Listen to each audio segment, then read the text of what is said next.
দেখো আলোয় আলো বাচ্চারা হুলি ভর্তি মোহর অলংকার সব ছড়াতে ছড়াতে যাচ্ছে কেন?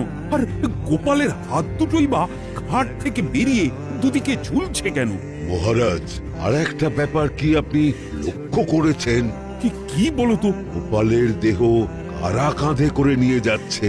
হ্যাঁ হ্যাঁ, ওই তো মন্ত্রী, সেনাপতি, জ্যোতিষী আর পণ্ডিত।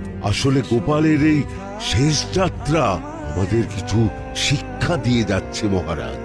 এই যে দেখুন, যারা গোপালকে সহ্য করতে পারত না, এখন এখন তাদেরই কাঁধে গোপাল যাচ্ছে।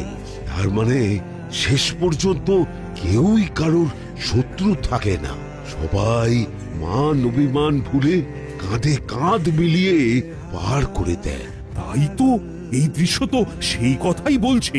আর ওই যে মোহর আর অলংকার ছড়িয়ে যাচ্ছে, সেটাও বুঝিয়ে দেয় যে এই অর্থ, সমৃদ্ধি সবই ফেলে একসময় চলে যেতে হবে।